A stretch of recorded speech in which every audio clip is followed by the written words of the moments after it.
Finally nakauwi na nga ang aming padre de pamilya mula sa isang buwang pagtatrabaho. Madidiligan na uli ang mga talulot ng rosas. Ang higpit ng yakap, akala mo 3 taon hindi nagkita. Yung niluluto kong kaldereta ay naging minatamis na kaldereta. Tuka ng tuka, pwede bang mamaya na lang? Hindi na matapos-tapos tong niluluto ko.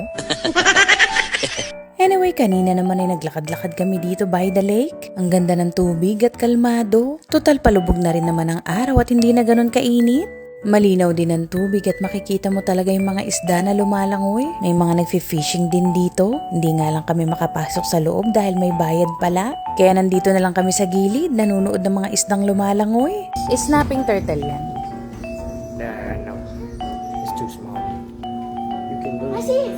It's like tiny. you can literally. Ito naman isang bata, ang bilis mainip, gusto nang umuwi at naiinitan daw siya. Sabi ko kay Jay ka talaga, ang sarap-sarap tumambay dito oh. Gusto ko pang panoorin ang sunset dahil ang ganda talaga ng view. Ayos yan, maarawan at pawisan ka paminsan-minsan. At ayun na nga, nagugutom lang pala.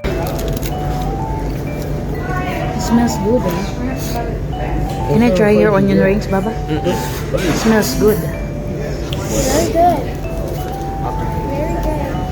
Kain tayong crawfish mga manay. 2 pounds lang in order ko. Yes, may shrimp. That's all for today's video mga kamanay ko. I hope na nag-enjoy na rin kayo sa panonood. Happy weekend sa inyo. Mag-iingat kayo palagi. God bless. Bye!